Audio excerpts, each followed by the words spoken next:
From Master's Whispers from Eternity, O mighty mystic judge of life, I asked thee in the chamber of soul stillness, what is sin?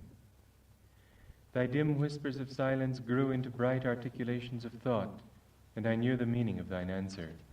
The rebel king of sin is ignorance. It is the pioneer originator of all organized evil, the main root of the tree of ill health, the primal cause of all inefficiencies and soul blindness. King Ignorance, with his army of physical bacteria of disease, mental bacteria of incapacities, greed, false ambition, and lack of God concentration, have been marching to devastate the harvest fields of nourishing spirituality. Thy harvest of many fulfillments was about to be reaped when the cruel feet of error trampled it down. As I was about to weep in despair, I heard thy voice saying, "The sun of my protection shines equally on thy ruby days and on thy coal black hours.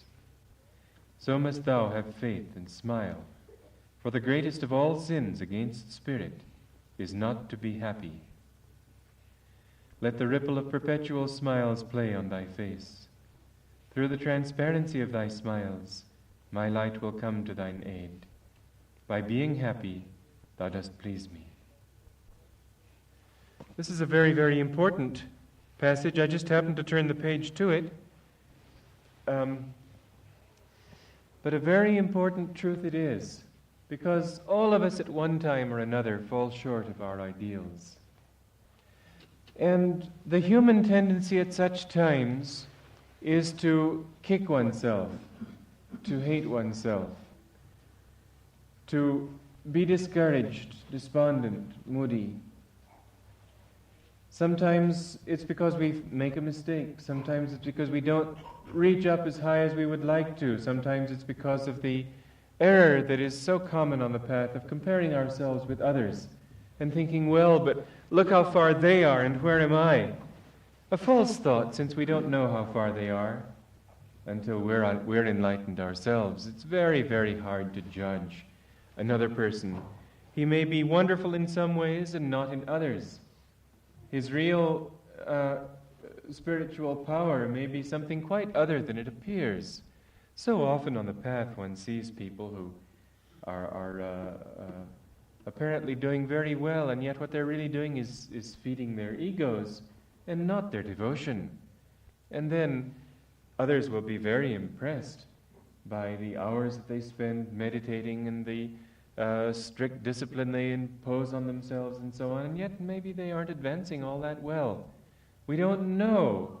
We can be inspired by what they do that is good, but it is not good for us to turn around and judge ourselves harshly, because the only really important thing is that we love God and that we want Him, and this is our passport to divine freedom. Otherwise, we could meditate 100 years and not get God. Where some humble, simple soul who wants to please Him with a pure heart and may not be able even to meditate very well may find Him quickly. God sometimes will give His grace to somebody who is very restless just because his heart is pure. So, rather than use this as a means to pat ourselves on the back as a sort of a counterweight to feeling discouraged, what we should do is feel neither superiority nor inferiority complex, but to understand that the only thing that really matters is pleasing God and Guru. That we love Him, that we love God, that we surrender our hearts to Him, and that we try more and more perfectly to please Him.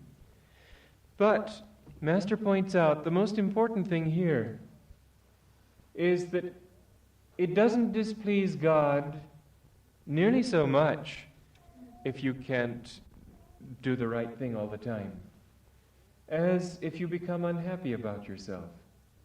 The greatest sin is ignorance, and the shortest route to ignorance is moodiness, unhappiness. You know, this is an interesting point to be observed very carefully, that in this world, which is composed of duality, of positive and negative, and light and darkness, and everything has its opposite in an outward sense, whenever you emphasize an extreme of one type, you automatically have to experience extremes of the opposite type. This is just the way that nature is set up, and you can see this in the way you feel perhaps let down after a big party where everybody's been laughing hysterically and thinking at least that they're having a wonderful time. It's usually a kind of laughter that people put on in order to drown out how miserable they are. It's not real happiness. But anyway, the way people feel the next morning, the loneliness, the depression, the emotional hangover that sort of often, very, very often matches their physical hangover, these things are an indication of what we're talking about.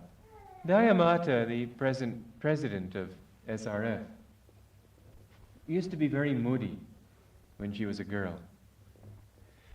And Master one time told her that she should be very careful not to indulge her moods because they were born of past worldly indulgences. And they would only reawaken those indulgences of which these moods are merely the opposite pole. And by emphasizing how miserable she felt, she would only reawaken those seeds of past desires and worldliness. Moods are not the opposite of our inner joy. Moods are not the opposite of our inner soul aspiration. Moods are the opposite to something else. They come in because of a worldly state of consciousness. They have nothing spiritual really going for them. And so the greatest thing that will please God is that you maintain an attitude of unshakable joy.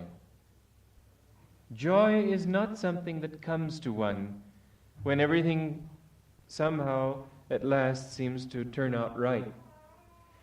To maintain an attitude of unshakable happiness means to be happy under all circumstances, to be able to laugh at difficulties, to be able to laugh at the things that might make you otherwise unhappy. Sometimes laughter is an actual medicine you've got to use to drive away blues, not in the sense of being insincere, but as a deliberate sword that you use to cut down those trees of ignorance. It's a deliberate philosophy. It's a deliberate attitude that you have to hold in your mind as one of the basic rules of yoga is to remain even-minded and cheerful. Even-minded and cheerful. This means that when things are really good, don't throw all your eggs into that basket and think, oh boy, I've got it made. This is a temptation. Until you learn, you get a little bit of good meditations coming and some nice spiritual feelings, and suddenly you think you're practically there. And you begin to sort of fly with your own wings and just, oh, it's wonderful, and you just throw yourself into it. You just wonder a few days later how you came cropping right down on your nose. It's because you allowed yourself to be outward. When things go well, it would be really probably fairly wise and not negative thinking at all, if you use it in the right way, to say, well, it probably won't last. And things may be pretty bad next Monday. And how will I feel when they're bad? Will I be able to feel just as good then as I do now when they're good? I don't mean to say, oh my God, it's going to come Monday already. Not like that. But try to think in your heart that if it changes, will you be able to keep on to your happiness just as much? Because if not, then your happiness is really built on sand. Feel that you are happy without any cause for happiness. Don't say, I'm happy because the sun is shining, or I'm happy because there is a beautiful bird singing outside. Naturally, those things are attractive. Naturally, they will feed a good mood. I don't mean for you to just sort of throw bricks at the next bird that sings, or hastily draw the curtains when the sun is coming up over the hill or something. What I mean is to take whatever outward cause for happiness you might have and take it within yourself. So that if the sun should go out, you will not be any less happy. If the birds should stop singing, you will not be any the less happy. That whatever it is that you experience outwardly, take it into yourself and say, I'm happy because I'm happy. I'm happy because God is in my heart. Master said, if you want to be happy, no one in the world can take happiness from you. If you want to be unhappy, no one in the world can make you happy. So choose to be happy. I've seen some people like this, that no matter what happens, they've got something cheerful to feel about it. It's not always easy. But if we do it as a deliberate sword of battle, rather than thinking, well, but I'm not really feeling that way, and therefore I shouldn't say that I am. No, make yourself that way. Don't try to, somebody says, how are you today? Well, let's see, you don't want to do it with that kind of attitude that finally comes up with the decision that because you're not miserable, therefore possibly you're happy or something. It's not insincere, as I said, to say you're happy if you're determined to make it true and live in that consciousness. I don't mean like a cartoon I saw, a sign in a store, money refunded with a smile, and here this store owner is giving money back, smiling like this, and tears are streaming down his cheeks. There has to be a point beyond which you recognize that it isn't sincere to say you're happy if you really don't feel it. What I'm trying to say is to get you to the point where you can make yourself feel it by understanding that happiness is a question of attitude, not a question of what's happening out there. Even-minded and cheerful. When things go bad, you'll find that the same kind of attitude comes to you automatically. Well, by next Tuesday, maybe they'll be pretty good, so why should I worry about today? I've often thought, well, gosh, even if this whole incarnation is absolutely horrible, it's only one incarnation. What's an incarnation in the midst of eternity? What are a few years or decades or whatever? It really doesn't matter if we take the long-range view, and we've got to be long-distance runners on the spiritual path. We want to run as fast as we can, but at the same time realize that if God isn't at the end of that 100 yards, we don't fall flat from exhaustion and give up. We've got to have whatever rhythm it takes to be able to go on for incarnations until we find that state of perfection that we're seeking. So it is that if you really feel that you live in eternity, then the events of one lifetime are not very important, really. Whether you live here, whether you live there, whether you're doing this, whether you're doing that, whether you have to spend a few years doing something you absolutely don't want to do at all, if it's got to be done, do it. Doesn't matter. It really doesn't matter. If you live in yourself, if you understand that the source of your happiness is within and not in that lovely white cottage by the sea kind of thought that so many people have. I'll work and I'll retire finally, and then I'll have this lovely cottage by the sea and everything will be perfect. Next thing they know, they've got termites. There is always something wrong wherever you go. When we were working on, as I've told you this, many of you before, when we were developing the lake shrine out at Pacific Palisades, it was a lovely, really paradisical, is that how you pronounce it? Paradisical spot. And they had these little flies that get in your nose and ears and mouth, and I would try to feast my eyes on this beautiful scenery and have to go like this, and I'd try to inhale this wonderful air and swallow a fly.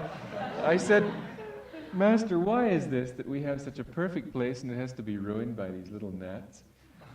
And he smiled and he said, that's God's way of keeping us always moving towards Him. He doesn't want it to be perfect here. He's got it stacked so it won't be. Because He knows that there's something a lot better in store for you if you will go for that. Why should you want to play with mud pies when you've got a wonderful cheesecake waiting for you? And So why should you want to play with the mud pies of a worldly happiness when there's something so much more in store for you? Be thou a true yogi, a yogi who understands that everything he's looking for is really inside himself. Learn to live more in the self. You know, I've heard people from time to time say something about, oh, Master got me this wonderful apartment and I'm so happy, and Master's done this for me and Master's done that for me, or Jesus has done this for me and Jesus has done that, and God loves me so much he got me this beautiful little kitten, and see that little spot on its nose? And, you know, the peculiar delusion at work here is the thought that God loves us for what we are. He deplores what we are. He loves us for what we could be, or for, I should say, perhaps what we really are.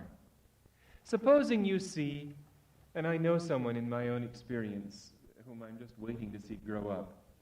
Supposing you see, however, somebody who you know to be a deep soul. He's come into this body, and he has to live through all that suffocating time of childhood and adolescence and go through a lot of the nonsense that people have to go through while they're just growing up. And you see him involved in trying to make it this way and make it that way, and become a success in the choir and become a success in football, and trying to find his place in this world and so on. And yet you see that behind all of that, there is this deeper spirit waiting to blossom forth, and just not yet got it. He just hasn't got it yet together enough to be able to express it rightly. And so you see this deep soul making all these silly little mistakes and going in all these little superficial directions and getting interested in everything but the one thing that you see that he really wants. Now, are you going to love him for his ignorance? Are you going to say, oh, how nice, now he's out for football. Oh, how wonderful, he's involved in tennis now, and I really hope he gets on the team. And his mother may talk like that, and it's sweet, and it's not wrong. But if you see something more in him, aren't you going to say, well, okay, we'll wait. But aren't you going to feed him thoughts that will try to pull him out of that and get him into that which he really wants? Guru and God love us for what we are, in a sense, the way we define ourselves. In a sense they do, but they're perfectly willing that we see this particular state of consciousness blasted to eternity. They're perfectly willing to see us go through enormous suffering if it will cure us of this delusion that we are something limited instead of the infinite soul. They don't really love us for that, except to the extent that we define us that way, and so they sort of humor us that way. They just as with this boy, you wouldn't snarl because he went out for the tennis team. You'd say, well, I hope you do a nice thing. But inwardly you'd be sort of pushing him on to something better, wouldn't you? It isn't that you despise this other. You just sort of want something more. In this way they love us. They love us in a way for what we have. But what they really want is for us to go to God, to get out of this consciousness of being limited. And this kind of feeling that people develop, that, oh, God loves me so much, he gave me a new apartment. Well, doggone it, it's your own karma that got it. Maybe a little bit of blessings, but don't make that the definition of how much God loves you, or you won't go very far on the path. Understand that whatever he gives you, I mean, the people who talk like that, how are they going to feel if he takes that apartment away from them and gives them a slummy old tenement? Oh, Master gave me this beautiful tenement. Are they going to be able to say that? If they can, my hat off to them, because then they have the right understanding that it's all beautiful for some deeper reason than what was given to them. But don't define your spiritual progress in terms of the little things that come your way. Those are your own karma with perhaps a little bit of blessing from Master. After all, he will give you that which will help you to grow spiritually. If you need a nice apartment, then maybe you can say he gave it to you. But define your relationship with God and Guru in terms of something much more internal than that. You know, the people to whom Master was closest Here's a very interesting thought to keep in mind. When guests came, Master was affable. He was very friendly, had a marvelous sense of humor. Often I would serve him lunch with guests, and then I'd perform the postures, the yoga asanas afterwards.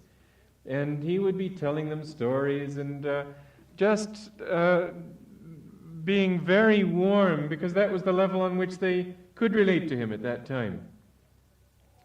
But those who had been with him for a longer time, when they would come up and say something, perhaps he wouldn't even answer them. He would seem for a while. This happened in the beginning when you came onto the path. He was often very warm to draw you in, to help you to understand that he loved you, and to help you to feel his love on that plane where you could relate.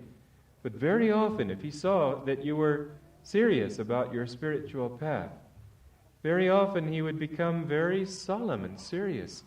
And you'd think, gosh, he doesn't love me anymore. And you'd say something and he wouldn't even answer you, wouldn't even look at you. And you'd think, but what have I done wrong? How have I offended him? Then he'd say, I'm very pleased with you. And you'd wonder, but then why is he being so stern? The whole thing was, as I was saying a few minutes ago, learn to live more in the self. He was trying to show you his love for you, was prodding you to go in the right direction, to understand that what you really want isn't just to relate happily in an outward way to the world and to people and to anyone, even Guru, but to become more and more centered in yourself, to live more and more in the thought that God is here in your own inner consciousness. And it was his love that was making you do that. He was saying, look, this is how I found God. This is how when other people were eating and joking in my Guru's ashram, how I found him and they didn't. This is how I want you to be if you want to get the blessings that I have to give you. Because those blessings are not a smile. Those blessings are not a pat on the head. Those blessings are not something that I'm doing for you in an outward way. Those blessings are to help you to find the truth within yourself. And every effort that one makes to get into himself, he'll find the Guru prodding him, pushing him, helping him in that way. That's where he really intends to work for us. Not in an outward way. He's given us a beautiful place, but so that we could find God. He's done wonderful things for us, but so that we could find God. And let us understand that that's his only purpose. Otherwise, it doesn't matter to him where we live or what we do. The real way to please him isn't just in the work that we do. These are all good, and they do please him. And he was pleased when we did things of a good sort in an outward way, when we were generous, when we were humble, when we were kind, when we served selflessly, when we'd be willing to work all night sometimes to get something done, and not think in terms of, oh, my sleep, my comfort, but just doing God's will. All these pleased him. But what he really wanted to do with us is push us within, find the truth within yourself. And the more you will take that feeling and understand how deep a friend he is to you, that what he really wants is to take you away from ignorance, take you away from suffering, take you away from all the ups and downs of worldly existence, of ego, of pride, of desire, of disappointment, of temporary fulfillment, and then disaster. He wants to take us away from these things. And if you're willing to give yourself to him, he doesn't mind what you have to go through, as long as it pushes you in this direction of absolute freedom and absolute bliss in God. Remember that if you really want to feel Master's love, try to feel it in this sense of inner dedication. Try to feel it in this sense of his inwardly pushing you towards the truth, towards your own self. Live as he told me, live more in the self. Come down a little bit to eat and talk as necessary. But the more you can be alone with God, be more by yourself, don't talk too much, don't joke too much. Don't be always outwardly busy. Don't think that you can drown your devotional aspirations in constant outward diversions. But live more quietly. Live more feeling God's presence in your own heart. If you want to be free, these things will give you that freedom. The ups and downs of the world, they'll always be there. You know, there are some saints who have had a very hard life. It isn't a sign of God's blessings necessarily that you have a healthy body and a wealthy home and so on. These things are good, but they're really, as I said, the fruit of your karma. The real sign of His blessings is if you can have more and more happiness inside. Learn always to be happy with the happiness of God, even-minded and cheerful. This is the fastest route to divine bliss. Hari Om Tat Sat.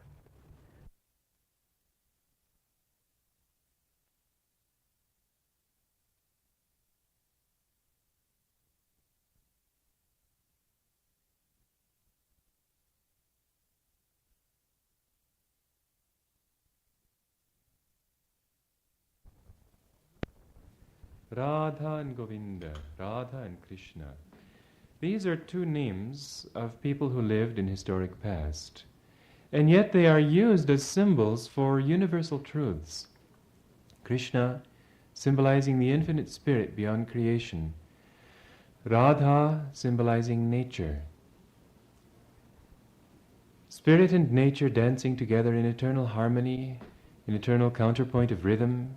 Spirit and nature engaged in a constant love affair. Spirit and nature constantly playing the games of creation together. Out of the great silent depths and power of spirit comes the play, the laughter, the Shakti, the power of creation, of Mother Nature. And so we find in the vast drama of Indian philosophy, and it really is a drama in a way, we find constantly expressed these twofold aspects. The one, the impersonal truths that really go beyond any kind of human definition, although there's some effort at making a definition. And the other, a personalization of those truths.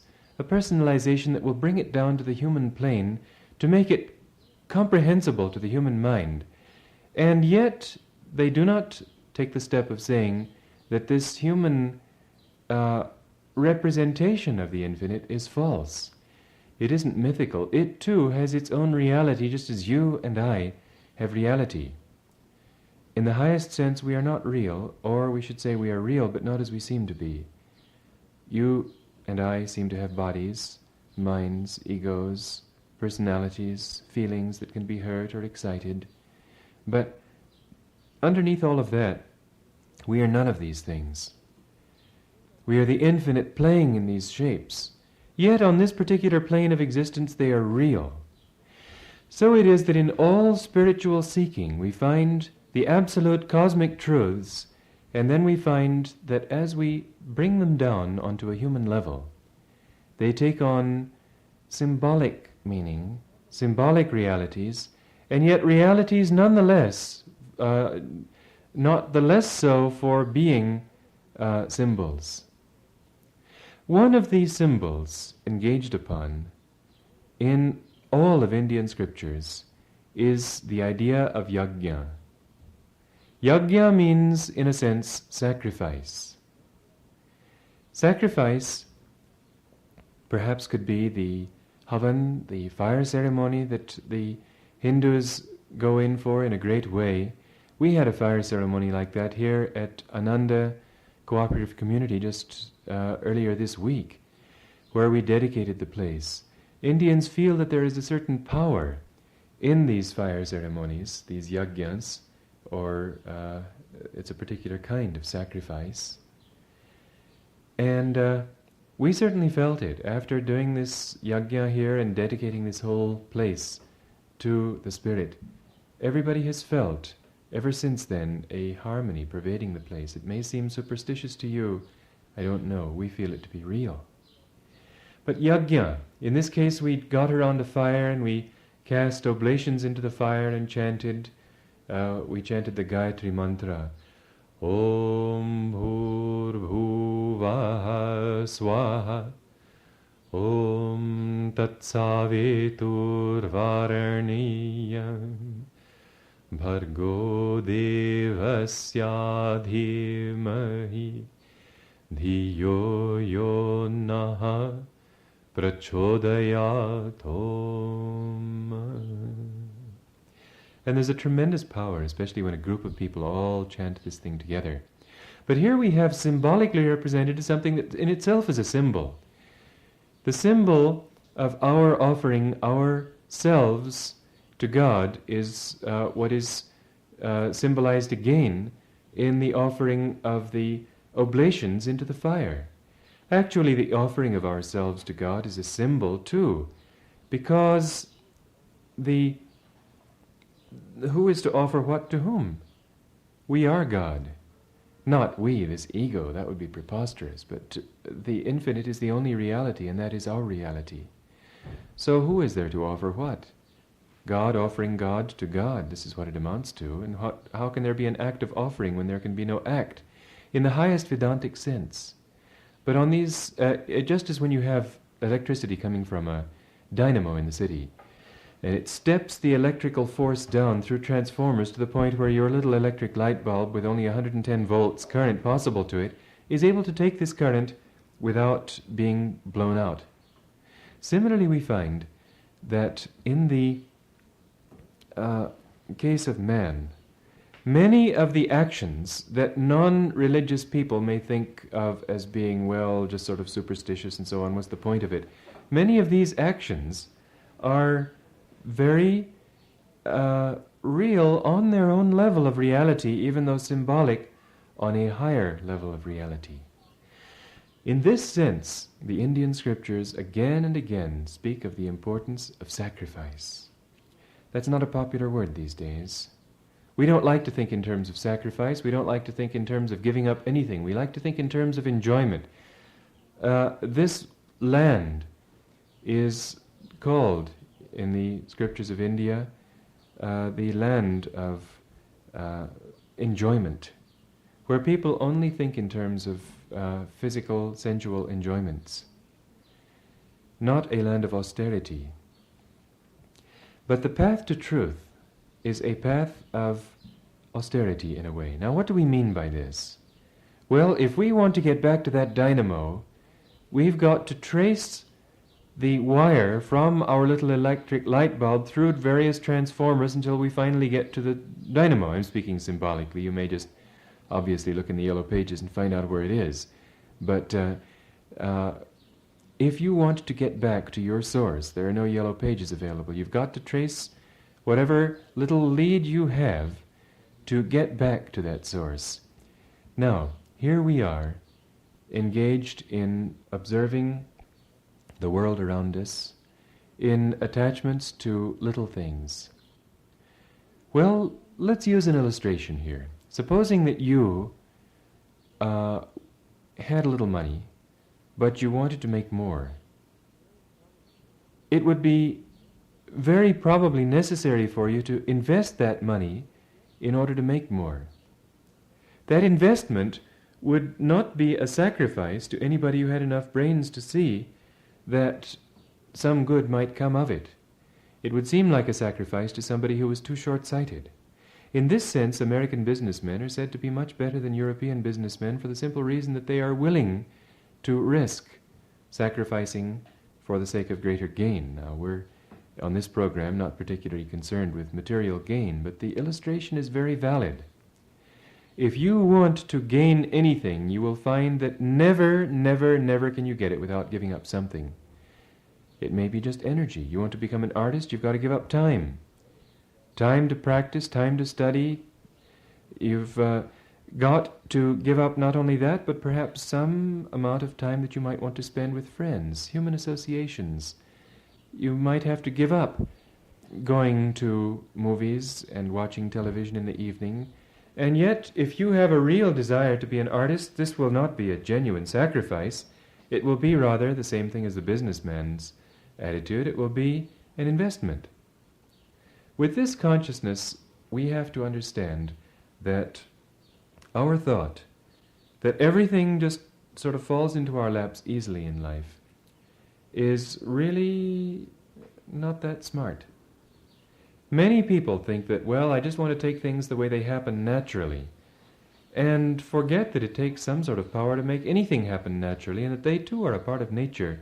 No man ever achieved greatness in any field, even as a drifter, without deliberately curtailing his energies, because some people can be very successful drifters. I'm thinking, for instance, of Swami Ramdas, who lived in our time and passed away not very long ago in India. And he used to spend his time just roaming around the countryside the way many Swamis in India do, just chanting God's name. Sri Ram, Jai Ram, Jai Jai Ram was his mantra. And singing this way he would wander from village to village, from home to home, completely freed of all earthly ties. But he was a successful drifter because his mind was locked in God, and anybody who met him felt inspired. I met him in this country once, and he was talking in his own language with a disciple of his. I couldn't understand the language at all. It was a South Indian language, and I only know the North Indian ones. And whatever it was about the tone of his voice or just the magnetism of his presence, but I found tears coming into my eyes. I felt so inspired. He was a successful drifter, yes, but he didn't get there by just deciding he was going to drift with the tides. He too had to say, I'm not going to see my wife anymore. I'm not going to allow these people who want me to stay in business to stop me. I'm not going to bother about having money. I'm not going to do certain things because I want to do something else. Remember that if you want to be successful at anything, this principle of yajna is essential. This principle of pouring into the flames of the infinite all that you have and all that you are is finally the whole principle of the spiritual path. Sooner or later, enjoyable though it is to revel in ego, to revel in possessions, to revel in fame, to revel in your success, sooner or later you've got to die to all of that if you want to grow into something bigger. The mind of man doesn't like that thought. The mind of man says, oh, how cruel. I would become nothing if I didn't have my pleasures, if I didn't have my attachments, if I couldn't eat ice cream every day, if I didn't have all these friends around me and everything. Reflect that you came into this world without any of them, and you will leave without any of them.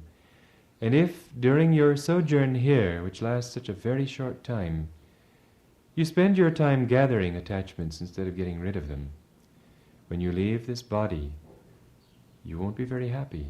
You will be a lost soul, in a sense, lost in darkness, roaming around, wishing for an old body again until you get another one and go through the same thing all over again. It will not be freedom. There will be pain and fear. The sort of consciousness of the man that my teacher mentioned one time, he was on his deathbed and just about to expire when he saw that the oil in the lamp was turned up too high, and the lamp was burning the oil too fast. And he called his son. He said, hurry, come over here and turn that light down. You're wasting oil. He was such a materialist that he didn't see that the oil in his own lamp was burning so low that it was soon going to be extinguished. Still he was concerned about the affairs of this world. We have been born into this world with a divine purpose. We were not born to live like animals. We have enjoyed those things in former lifetimes as animals. We have lived many, many lifetimes in lower forms. We have come into this human body.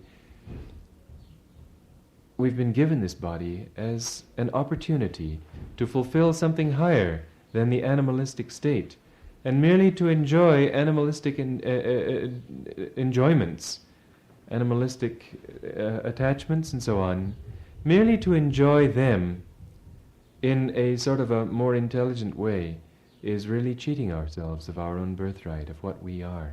The things that you find precious to you now, the things that you find important to you, someday you will see are not so important. Someday you will see that you have no taste for them at all. Someday you will become a very different human being. In fact, you might say you won't be a human being, you'll be something more than a human being. You will be a God. The goal of life, dear friend, dear Atman, is to realize yourself as Atman, the soul. How are we to do this? Well, there are two ways of doing it. One is the stern way of renunciation. I don't want anything. I've seen people who tried to do this often becoming very cold, very dry. No inspiration. It's as if they shriveled up inside. And I've felt that this just cannot be the right way. There was one sage we went to in India who had this sort of attitude, and he said that you should not enjoy beautiful music, you shouldn't enjoy the sunrise, you shouldn't enjoy the trees, you should enjoy nothing in this world. And I know my teacher's way was rather to enjoy everything with the joy of God, but there comes the rub. If we enjoy things too much as things, we lose the joy of God. It's very important to try to cut down on external enjoyments, to cut down on externals, to try not to possess too much. Live simply. Don't think that the more you surround yourself with, the more happy you will be. Rather, those things will be like bars in a cage, gradually enclosing you to the point where you become trapped. But rather seek to find your happiness in giving up these things. And the next way is this, to find something better in its place. If you have stale cheese and nothing else, then of course you will enjoy that stale cheese. But if somebody brings you a nice fresh cheesecake, then it'll be very easy to say, well, I don't want this stale cheese, I've got cheesecake now. So it is that if you, in the midst of offering everything up to God, at the same time draw God into your heart, practice yoga meditation, and just chant His name all the time in your heart, you will find such a sweetness coming to you that you will find yourself losing all taste for lesser things. Always we have to keep surrendering whatever we have. This even becomes true in the sense of our spiritual experiences. Don't cling to anything. If you see things in meditation, if you feel things, always give them back to the Spirit. In the Indian ceremony of arati, they perform this worship in front of the altar, in front of the image of God, which of course to them too is a symbol. They're not idol worshippers. It's a very false thing to say, that the Christian missionaries have tried to say, that the Indians are idol worshippers just because they have images. Those images are to them symbols. And they take this arati, they take this worshipping, for instance, they may wave lights in front of the image, and then they'll turn around and make a circle with waving these lights. The idea being that from the particular they go to the universal. From worshipping the image, they see through that image as if looking through a window into the universe. They see the image as a symbol of the infinite Spirit. So even with our experiences, even with our particular loves, our particular forms of worship, our particular church that we belong to, our particular dogmas, even these are good only up to a point, and then we must surrender them. In India they say that it is good to be born into a faith, into a religion, but it is a misfortune to die in one. The idea being that one should grow beyond that identification, universalizing his perceptions to the point where he sees through the walls of that one little church the vast universe as his real church. Everything that you are, try then to worship God in this way. It doesn't mean I give up this thing necessarily. We can't live in a vacuum. We've got to do certain things even if we give up other things. Give up attachment to these things. Everything that you do, sort of offer it to God and ask Him to sanctify it.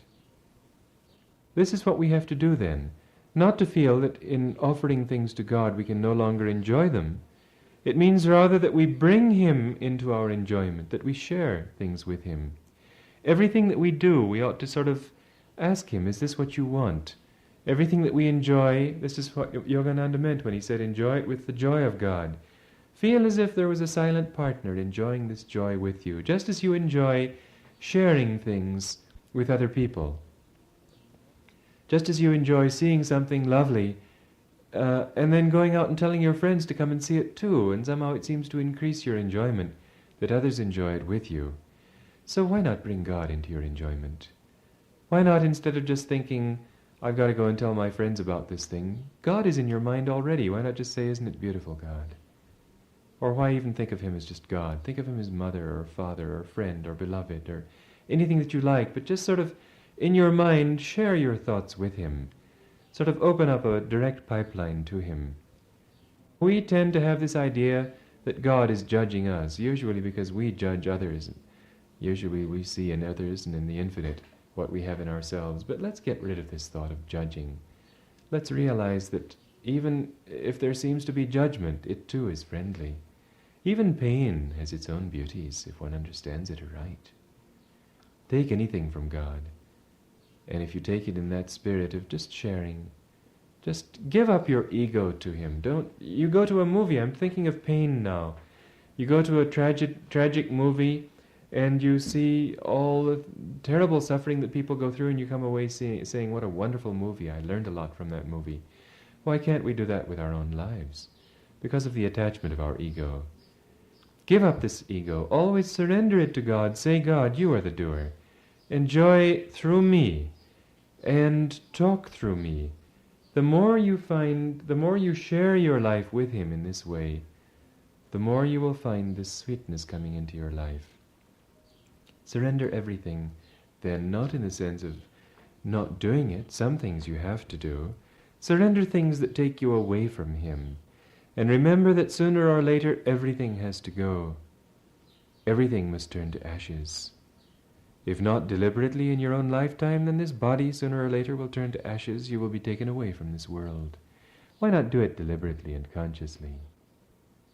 This idea of having a fire and just putting things into it and feel that each time you're putting something into it, you're putting something of yourself into it. It's a very good practice. In your own mind, when you meditate, you should try to feel that nothing really belongs to me. Neti, neti, they call this in India. Not this, not that. Just sort of in your mind every night before you go to bed, if you have it in you to try this, then, I say if you have it in you, because all these things have to be natural, but if you feel in tune with this idea, then just go through your heart and examine every desire and mentally throw it into a fire and burn it up. Desires are really shackles on our minds. We don't need things in order to be fulfilled because we have everything in the whole universe with us right now. If we could learn to be complete in ourselves, if we could learn to be completely happy right here and right now, we would have God. We would have infinite consciousness. We would have samadhi. But no, we keep thinking, I've got to have this and I've got to have that, and then I'll be happy. And so we get led around by the nose, and we never reach what we're looking for. We think that conditions are going to give us joy. They don't. Desire is really an affirmation in the mind saying that I am not yet happy, which is to say I am not happy.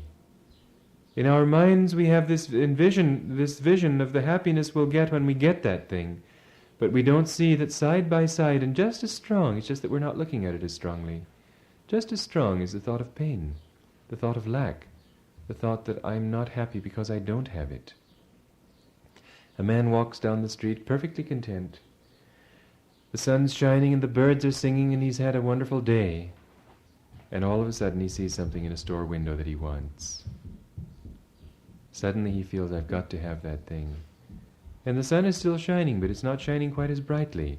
The birds are still singing, but somehow he doesn't listen to their songs quite as intently. And his feet are no longer quite so springy. And he suddenly realizes that he isn't happy. He won't be happy until he's saved up the money to buy that thing. When he gets it, he feels fine again. And he thinks that his happiness has come from getting that thing. But in fact, all that's happened is that he's relieved the pinch on his heart. He no longer feels pinched, and so he feels happy. The thing isn't what gave it to him. It's the relief in getting rid of this pinching on his heart. Why have desires? They're completely useless. They have a two-way thing to them, a two-way sword. Just as much pleasure as they give, so also do they give pain. Pain in the affirmation that you're unhappy because you don't have it, and you won't be completely happy until you do. Pain even in the getting, because once you've got something, then there's the thought that you may lose it. Far better is it to offer. I remember one time I went on the same lecture tour I was mentioning, in fact, to Europe. And I spent all my allowance. I was living in a monastery, and all we had was an allowance. I spent all my allowance on gifts for people. And I remember I ran out of money and borrowed from the fund that I'd been given for my travel expenses to buy a very nice little statue for someone. And I realized later how much happier I was in letting her have it than in having it myself. Every time I went to her place, she was the president of our society, Self-Realization Fellowship. Every time I went up to have an interview with her or whatever, I would see this statue and have plenty of enjoyment in seeing. But if it had been my own, then I would have had to worry about breaking it, taking care of it, dusting it, all these things. I could enjoy it just as much, and I probably saw it just about as often as I would have if it had been in my own room. Because once a thing's on your dresser for a little while, you stop seeing it anyway, except once occasionally. In other words, by giving things to others, by doing things for God, by surrendering, by service, we find that we gain often much more freedom than by clinging. Yajna, sacrifice. This is the path to freedom.